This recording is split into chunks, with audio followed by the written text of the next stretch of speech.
में नंगा नाच मचा दिया था जब उनको जिंदगी में पहली बार ज्योमेट्री बॉक्स मिला। इनको समझ नहीं आया कि इसका करना क्या है। उसमें से प्रकार निकाल के बॉटल के ढक्कन में छेद कर रहे हैं, फिर उसके अंदर से पानी पी रहे हैं। आधे बच्चों को पल्ले ही नहीं पड़ रहा है कि ये दो मुंह वाले प्रकार का करना क्या है, तो बैठ के उसकी स्ट्रेचिंग खोल रहे हैं। कुछ गांव के लौंडों ने मिलके तो हथियार वगैरह बना लिए थे। ये देख, ये अपने को यहाँ से घूम पकड़ना है, उसके बाद तुम जैसे खींच के इसको छोड़। हाँ, हमारे स्कूल में आसपास के गांव से भी बच्चे आते थे। मेरे को बहुत बढ़िया लगते यार ये बच्चे। इनको तुम इनके बैग से ही पहचान सकते हो कि ये तो गांव से, क्योंकि इनके बैग की सबसे आगे वाली जेब में से हमेशा तेल टपकता रहता है। ये लोग लंच के नाम पे एक अचार की चीर और 3 पराठे भर के लाते थे स्टील के डब्बे में, जो रोज लीक कर रहा है। और ये लोग रोज अचार कैसे खा ले रहे हैं। ये लोग स्कूल की बस में ही आते थे, जिसका ड्राइवर था अब्दुल और कंडक्टर रफीक। अब्दुल और रफीक मिलके बसें ड्रिफ्ट करवा देते थे। जान दो, चलो उतर जाओ, आ गया स्कूल। रफीक की स्पेशलिटी थी कि जहाँ से बस निकल ही नहीं सकती वहाँ से भी निकलवा देता था। हाँ, आंदो आएगी, निकलेगी। इतनी जगह में तो 4 बसें पार्क हो जाएंगी। हाँ, जान दो।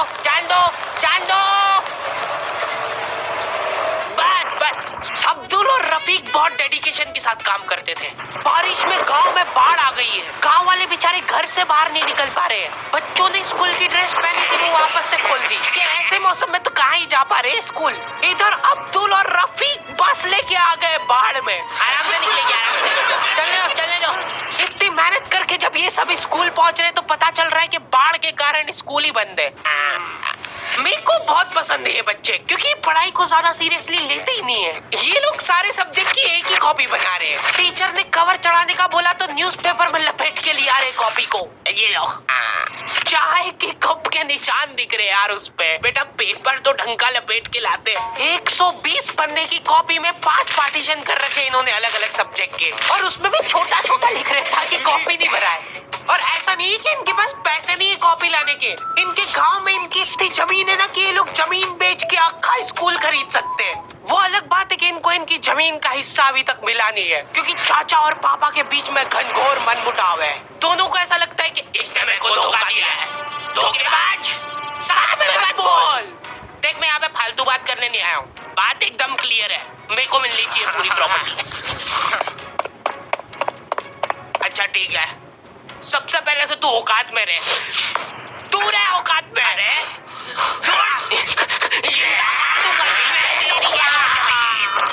नहीं, तू अभी चालू नहीं हुआ है। इनकी बहन दोनों भाइयों का समझौता करने के लिए रेफरी बनी है। एक दूसरे को माँ बहन की गालियां देने के बाद वहीं पे उनको सॉरी बोल दे रहे हैं। सॉरी, क्योंकि दोनों के रिश्ते सेम ही पड़ते हैं।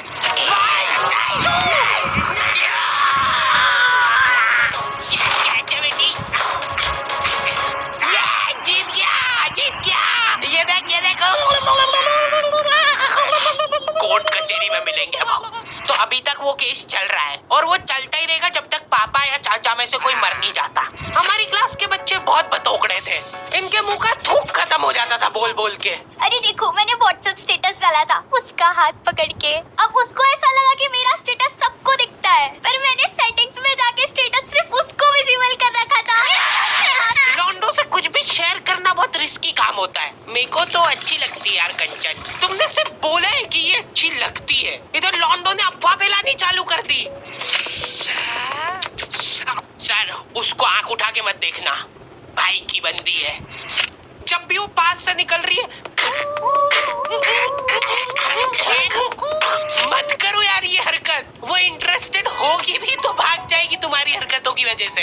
इतनी ज्यादा बकलोली सहन करने के बाद हमारे क्लास टीचर ने सोचा कि इनका सेटिंग अरेंजमेंट चेंज कर देते हैं। एक लड़का और एक लड़की बैठाएंगे, फिर देखते कैसे बात करते हैं ये।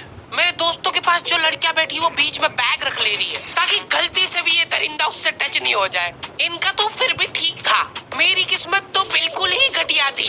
जब तक मेरा नंबर आया लड़कियां ही खत्म हो गई हमारी क्लास की। अच्छा ठीक है, तुम अकेले बैठ जाओ। तो अब सभी बच्चों को फर्स्ट पीरियड तो मजबूरन ऐसे ही बैठना पड़ता था।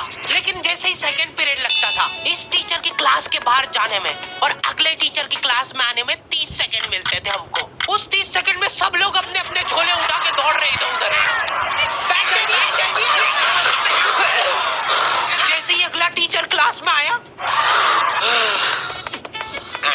बेटा तुम सब हाफ क्यों रहे हो? तो सेकंड पीरियड में सब अपने दोस्तों के पास पहुंच जाते थे। लेकिन लड़कियों को उतनी भी सब्र नहीं है, उनको फर्स्ट पीरियड में भी बात करना है।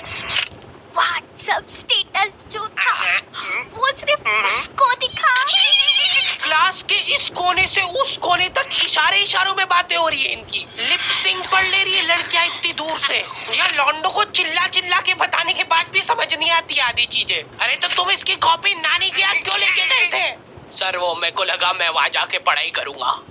इनसे घर में, स्कूल में, कोचिंग में कई पढ़ाई नहीं हो रही है और 4 दिन के लिए कहीं घूमने जा रहे तो उसमें बैग में कॉपियां भर ले रहे कि अब होगी पढ़ाई। वो भी दूसरे की कॉपी मांग के ले जा रहे हैं। वहाँ जाके सिर्फ कॉपी निकाल के सामने रख दी सबके, ताकि नानी के घर पे तुम्हारा एकदम रोला जम जाए कि लड़का दुनिया इधर से उधर हो जाए पर पढ़ाई नहीं छोड़ता है। लड़का दूसरे की कॉपी मांग के लाया है अपनी कॉपी कंप्लीट करने के लिए, जबकि स्कूल डेली जा रहा है अपना लड़का, फिर भी कॉपी इनकम्प्लीट रह जा रही है। और बात ये कि वहाँ जाके भी इनसे कॉपी कंप्लीट हुई नहीं है। उल्टा वहाँ निकाल के रख दी थी और भूल के आ गए कॉपी। और तुम्हारी लीव तो 3 दिन के लिए, तुम 5 दिन बाद क्यों आए मुंह उठा के? सर हम लोग तीसरे दिन पे निकल गए थे वहाँ से और हम जैसे ही ऑटो रिक्शा में बैठे, नानी जी ने रोना चालू कर दिया। अब जैसे जैसे ऑटो दूर जा रहा था, मेरी नानी जी जोर से रोने लग रहे थे।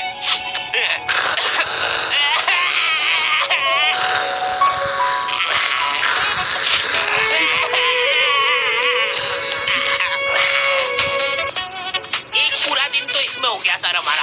फिर अगले दिन मम्मी ने उतर के नानी जी को समझाया, रो मत मम्मी, रो मत, रो मत, मत रो, मत। उन्होंने रोते रोते समझाया कि मत रो। आधा दिन ये चला, फिर आधे दिन ऑटो वाले ने वापस से मजे लिए।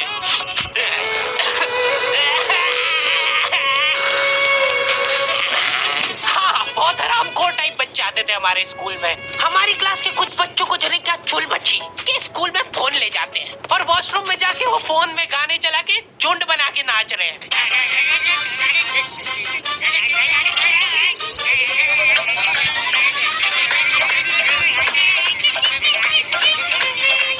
उधर साइड में लाइन डिस्टर्ब हो गई यार उन बच्चों की जो कांच में बाल बनाने के लिए लगी है।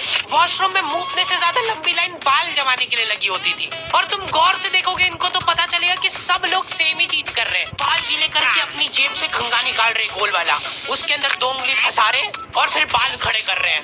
और बाहर निकलते से सारे टीचरों ने घेर रखा है इनको, क्योंकि इतने जोर जोर से गाने बजा के नाच रहे थे ये लोग। किसके पास है फोन, जल्दी से बता दो। मैम ऐसा कुछ नहीं, हम तो मुंह से गा रहे थे। किसी से भी पूछ। मैम इसके पास ही है फोन, हमको छोड़ दो, हम तो सिर्फ बाल जमा रहे थे। तुम कुछ कांड करते हुए पकड़ा जाते हो तो तुम्हारा दिमाग चलना ही बंद हो जाता है एकदम। इनसे पूछ रहे कि बताओ बेटा क्यों लाए तुम स्कूल में फोन?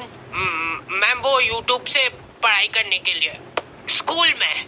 हाँ, हमारे स्कूल में सबसे बड़ी टॉप की सजा होती थी सस्पेंड करना। और मेरे को पता नहीं क्यों बहुत बढ़िया लगती थी ये सजा। ना तुमको स्कूल वालों को लीव लिख के देना है, ना स्कूल वाले तुमसे पूछेंगे कि तुम कहाँ गए थे। रिटायरमेंट वाली लाइफ जी रहे हो तुम स्कूल में। उसके मम्मी पापा को बुला के वो फोन भी दे दिया और उसको सस्पेंड कर दिया। अब वो बच्चा घर पे बैठ के आराम से फोन चलाता है और अपना जीवन खुशी खुशी बिताता है। उसके घर में सिर्फ 2 ही रिटायर्ड लोग हैं, एक उसके दादाजी और दूसरा वो।